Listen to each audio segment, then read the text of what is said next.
अस्सलाम वालेकुम व्यूअर्स, मैं हूं शाकिर सोलंकी। व्यूअर्स, हम सुप्रीम कोर्ट के बाहर मौजूद हैं तैयब बलोच के साथ, और आज सबसे बड़ी ख़बर यह है कि सदर ममलिकत ने काजी फ़ाइज़ ईसा को चीफ जस्टिस ऑफ पाकिस्तान नामज़द कर दिया है और वज़ारत कानून ने बाज़ाब्ता तौर पर नोटिफिकेशन भी जारी कर दिया है, क्योंकि उमरता बंदियाल साहब रिटायर करने जा रहे हैं 16 सितंबर को।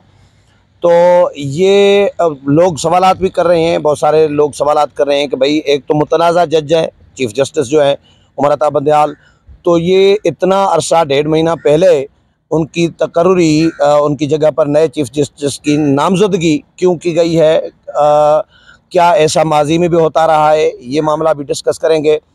और इसके अलावा कि इस आज के नोटिफिकेशन और नामजदगी के बाद एक तो काजी फ़ाइज़ ईसा को जस्टिस फ़ाइज़ ईसा नहीं लिखा जाएगा, बल्कि लिखा और पढ़ा जाएगा नामज़द chief justice of Pakistan justice Qazi Faez ईसा।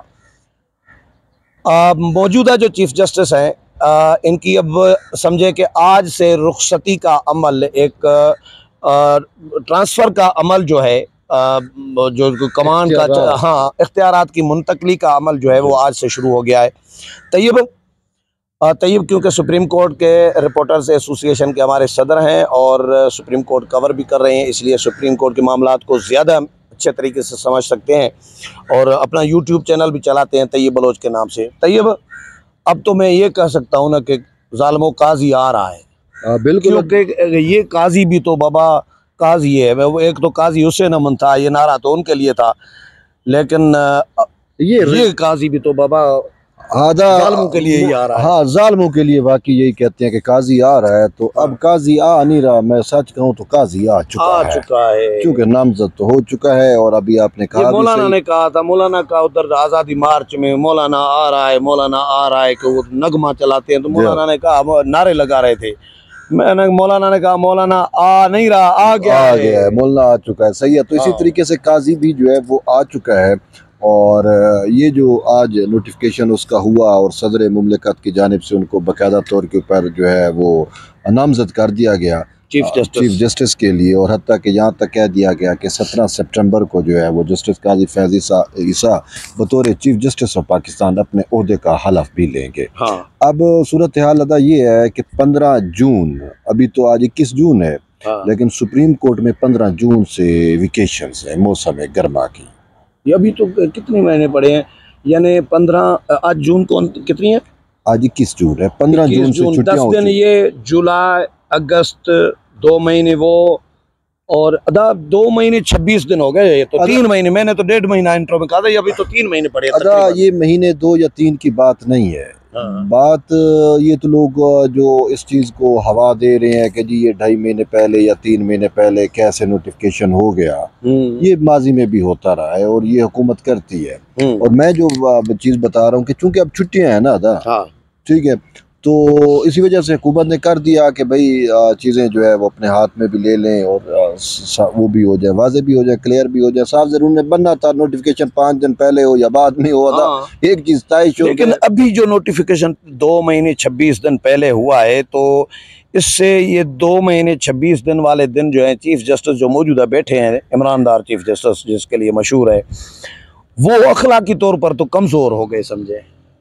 अखलाकी तौर पे तो वो पहले भी बहुत ज़्यादा कमज़ोर थे और यहाँ तक कहा जा रहा था कि भाई ये इसको रिज़ाइन कर देना चाहिए। ये बातें तो हुई, पार्लियामान में भी हुई, हर जगह पे हुई। जो आइन और कानून को समझता है, जो पाकिस्तान के अदालती निज़ाम से वाकिफ़ है, तो वो हर शख्स की यही राय थी। और यहाँ तक भी हमने देखा था कि हुकूमत की अटेम्प्ट्स रही, कोशिश थी कि इसके खिलाफ एक रेफरेंस भेजा जाए, किसी तरीके से इसको जो है वो बाहर कर दिया जाए, 12 पत्थर सुप्रीम कोर्ट से या निज़ाम इंसाफ से 12 पत्थर बाहर कर दिया जाए। लेकिन बात यह है कि ये एक ऐनी ओहदा है और ऐनी ओहदे के लिए जो है वो शरायत लाजिम और मलजूम होती हैं। एवं आप उठा नहीं सकते, उसको निकाल नहीं सकते, तो उसके लिए कुछ तरीक़ेकार होते हैं। जब वो तरीक़ेकार हुकूमत अडाप्ट करती या तो उसमें डिले भी हो जाता और दूसरा जो है वो मसाइल मज़ीद बढ़ जाते।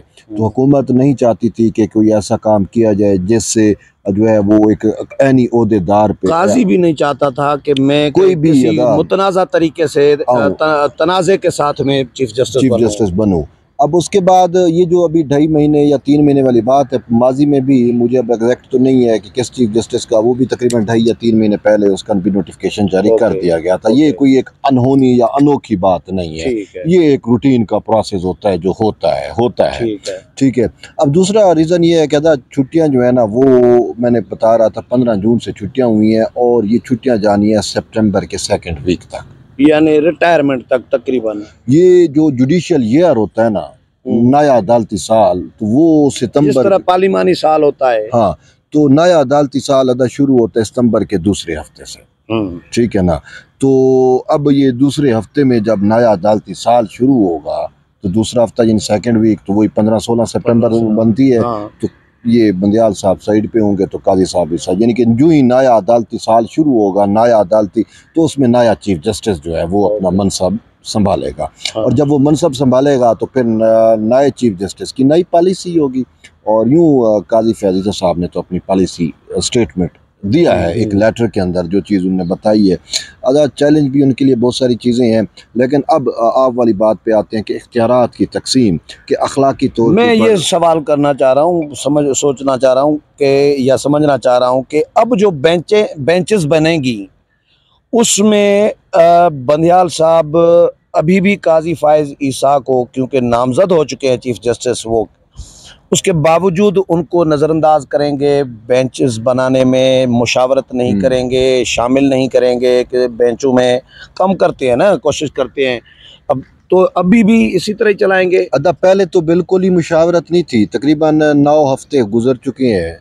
जस्टिस काजी फैज़ ईसा सुप्रीम कोर्ट के सीनियर तरीन जज होने के बावजूद किसी बेंच में उसको शामिल, बेंच में मुशावरत में तो अदा दूर, उसको बेंच ही नहीं दिया। हाँ देखो, ठीक है ना। तो अभी भी इस तरह 9 हफ्ते हो चुके हैं तकरीबन, ठीक है ना, उसको बेंच ही नहीं दिया, वो चैम्बर वर्क पे उसको महदूद कर दिया गया। ठीक है।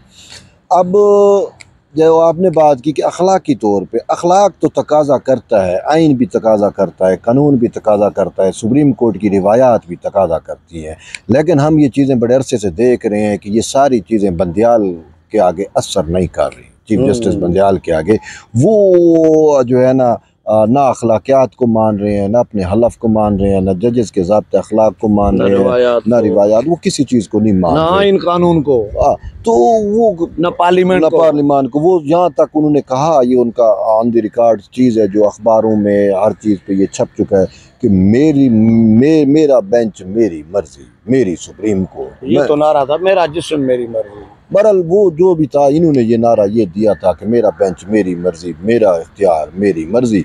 तो वो अब इसका इख्तियार तो है अदा, जब तक बेशक नॉमिनेट हो गया, नामजद हो गया, लेकिन ये इख्तियार, अच्छा इख्तियार बड़ी कहते हैं ना, बड़ी ऐसी चीज़ होती है कि इंसान उस पर चिमटा रहता है, एंड तक छोड़ता नहीं है। इक़्तिदार और इख्तियार दो चीज़ें ऐसी हैं कि वो एंड तक, अदा वो छोटे मांडड़ी वाला, ये दुकान वाला, खोखे वाला, वो दखल से नहीं उठता, वो अपना दखल छोड़ने को तैयार नहीं होता। तो ये इख्तियार है। तो यही चीज़ जो है बंदियाल साहब को देखते हैं कि ये अब क्या करते हैं, ये इनका भी इम्तिहान है। लेकिन इस नोटिफिकेशन से एक चीज़ तो तयशुद हो गई कि अखलाकी बरतरी जो है वो जस्टिस काजी फैज़ ईसा को हो गई, और बाकी भी जो सुप्रीम कोर्ट में चीज़ें हैं वो टिल्ट होंगी, शिफ्ट होंगी काजी साहब की तरफ। ठीक है। मीडिया से लेकर हर चीज़ वो अब उसकी जो मेन होगा वो काजी साहब जो है ना वो फोकस होंगे, मरकज़, सेंटर ऑफ मरकज़, या आप क्या कह सकते हैं कि महवर जो होंगे ना वो नामजद चीफ जस्टिस काजी फैज़ ईसा ही होंगे। बंदियाल तो आप तो अच्छा, ये जो ईमानदार जजेस हैं, जो उमरता बंदियाल साहब के साथी हैं, हम ख्याल हैं, अब उनका झुकाव भी काजी की तरफ बढ़ेगा ऑटोमेटिकली। अदा बात यह है कि ये जो ईमानदार जजेस, क्योंकि बंदियाल तो आगे होगा नहीं इनके साथ। ईमानदार जजेस में से एक जज तो ऐसा है कि जिसकी रीत रिवायत, चलो मशहूर है, आपने नाम ले लिया, उनकी तो रीत रिवायत यही रही है कि जो भी चीफ जस्टिस आता है वो उसके साथ वो हर सांचे में फिट हो जाता है। ठीक है। और कुछ अरसे से वैसे मैं भी देख रहा हूँ कि अपने जस्टिस इजाज़ुल हसन साहब जो हैं वो केसेस में थोड़ा साइलेंट मोड पे रहे हैं। अच्छा। वो जो बढ़ बढ़ के और साइलेंट मोड पे रहे हैं। तो मैंने 2-4 दोस्तों से बात की, मैंने कहा यार माहौल बनाना शुरू कर दिया। मैंने कहा ये क्या हो गया? तो उन्होंने कहा कि इजाज़ुल एहसन साहब ऐसा पूंगा है जो पानी के बगैर नहीं रह सकता। मिसाल के तौर दे रहा हूँ, ठीक है। तो इसको जो भी चीफ जस्टिस आता है, जो आपने कहा कि हर सांचे में फिट होता है, तो मुझे कुछ दोस्तों ने कहा, अब अल्लाह नोज बेटर की हकीकत क्या है, उन्होंने कहा कि ये भी जस्टिस काजी फैज़ ईसा साहब पे भी यही अटेम्प्ट कर रहे हैं कि मैं इनके साथ भी नत्थी हो जाऊँ। जैसे भी मैं बंदियाल के साथ नत्थी रहा, जैसे साकिब निसार के साथ, जैसे खोसा साहब के साथ, या उनके पीछे वाले जो आए, तो अब ये भी किसी का किबला दुरुस्त होता है तो इसमें हर्ज क्या है। लेकिन ये भी कहा गया कि फिर इन्होंने इजाज़ुल एहसन साहब ने अपने कुछ दोस्तों या कुछ जो कॉमन फ्रेंड्स होंगे उनके जरिए मैसेज भी पहुंचवाए हैं कि पापा मेरा आपके साथ कोई, मैं आपके साथ, ठीक है। तो अब ये अच्छा, इवन के वो जुडिशल कमीशन की मीटिंग हुई जिसमें जजेस अपॉइंटमेंट होती है ना, उसमें जब ये रिसेंट जस्टिस नुसरत लाली वाली भी, उसमें भी जस्टिस इजाज़ुल एहसन ने जस्टिस काजी फैज़ ईसा की लाइन ली। अच्छा। हाँ, तो अब एक ने तो 3 में से बंदियाल तो चला जाएगा, एक बाकी जस्टिस मुनीब है। तो मुनीब और मज़ाहिर नकवी नहीं, मज़ाहिर नकवी को छोड़ें, वो तो माजी हो गया, शायद वो चला भी जाए, उसके खिलाफ रेफरेंस और वो चीज़ें हैं, वो मंजर आम पे नहीं है, ठीक है। उसको अपने जजेस के साथ बैठते हुए आंख मिलाते हुए भी बड़े नीचे रखना पड़ता है। वो बंदा जो होता है तो चीज़ें सामने होती है, उसको छोड़ें। दूसरा जस्टिस मुनीब अख्तर। अब जो जस्टिस मुनीब अख्तर है ना, वो तो मेरा नहीं ख्याल, क्योंकि वो अपने आप को भी बड़ा फ़िलासफ़ी का लरक समझता है कि ये काजी क्या है, मैं खुद एक बड़ा काजी हूँ। वो अपने आप को समझता है कि शायद मैं जो है ना, वो बरतानिया को भी मैं अफलातून हूँ, लेकिन वो आइन और कानून में अफलातूनियाँ नहीं चलती है। आइन और कानून में जो है ना, वो कानून ही चलता है, आइन ही चलता है ना। वो जो चीज़ें रिटन लिखी हुई हैं उन्हीं के मुताबिक, जो सबूत शवाहिद है उन्हीं के मुताबिक चलना है। आप अपने जहन से और पता नहीं कहाँ से आप, वो नहीं चलता। हवा में तीर आप नहीं चला सकते, वो हवा में तीर चलाते रहे हैं। लेकिन अदा उनका मसला है, वो मसला संजीदा होगा। वो कैसे संजीदा होगा कि वही मुनीब अख्तर था जिसने जस्टिस काजी फैज़ ईसा की अहलिया सरीना ईसा के आंसू निकलवाए थे यहाँ सुप्रीम कोर्ट में। सरीना ईसा के जब इसने ना जान के ऐसे सवाल, पंचिंग सवाल कर रहा है, और वो सरीना ईसा जो साफ ज़रिया जो हो साफ शफाफ हो अपने माली मामलात में, ठीक है ना, जब उसको खाम खा जलील किया जा रहा हो तो उसके तो आंसू निकलने हैं ना। तो उसके आंसू निकले थे, अदा मुझसे बर्दाश्त नहीं है, मेरे भी आंसू निकले, और जो लोग समझ रहे थे ना उनके भी आंसू निकले। और ये काजी साहब नहीं करेंगे। काजी साहब वो क्या कहते हैं, इंतकाम लेने वाला शख्स नहीं है, ठीक है। काजी मुंतकिमुल मिजाज, पता नहीं कोई ऐसा इंतकाम लेने वाला काजी साहब इंतकाम लेने वाले नहीं है। वो आइन भाई बुक चलने वाले हैं, जो उनको कानून कह रहा है, जो आइन कह रहा है, वो उसके मुताबिक चलेंगे। वो अपने मैटर्स को छोड़ देते हैं। और उन्होंने तो इतनी बड़ी एग्जाम्पल कायम की है पूरी सुप्रीम कोर्ट क्या पूरी उन जुडिशरी के लिए, कि जो सियासतदानों का तो एहतसाब करते हैं और अपने जब एहतसाब की बारी आती है ना तो फिर साइड पे हो जाते हैं, जैसे ये। तो उन्होंने कहा कि भाई मैं ऐसा पाक साफ बंदा हूँ कि एक तो मैं आपको बताऊँ, काजी साहब जब वकील थे सबसे ज़्यादा टैक्स देते थे बतौर वकील, और इनको सदारती अवार्ड इस वजह से मिला टैक्स देने पे। फिर अब उन्होंने जो क्या किया कि उन्होंने अपनी फैमिली के सारे जो असासे गोशवारे जिन्हें आप कहते हो, वो सुप्रीम कोर्ट की वेबसाइट पे डाल दिए कि बाबा ये देखो। तो ये वो उन्होंने एग्जाम्पल क्रिएट किए पूरे जजेस के लिए। तो साफ ज़रा वो माली तौर पर साफ़ और शफाफ थे, उनके पास मनी ट्रेल थी, उन्होंने सब कुछ दिया। लेकिन इसके बावजूद जो मैं कहना चाह रहा हूँ कि ये कुछ नहीं करेंगे, ना इनको कुछ करना चाहिए, ना इनकी पर्सनैलिटी बिहेवियर हमें ये चीज़ बता रहा है कि ये उस मुनीब अख्तर से कुछ कानूनी बंदा है। लेकिन अदा ये मकाफात अमल तो हमने देखा है ना, हो रहा है। इमरान खान के साथ होता है, मेरे साथ होगा, आपके साथ, हम किसी के साथ ज्यादती करेंगे ना तो कोई हमसे देगा ना। हर बंदा अपना मामला, जो अच्छे लोग होते हैं अपना मामला ना, जो बड़े लोग होते हैं अपना मामला अल्लाह पे छोड़ते हैं। तो जब आपने मामला अल्लाह कोई वकील कर लिया तो फिर अल्लाह जब वकील हो गया तो वो फिर मकाफात अमल दिखाता है ना। तो इसी वजह से मैं ये अभी भी आपको कह रहा हूँ कि जस्टिस मुनीब के साथ मकाफात अमल होगा, और आपके और मेरे सामने होगा। तो ये उसका है। तो ये तो ईमानदार जजेस की फेट हो गई है।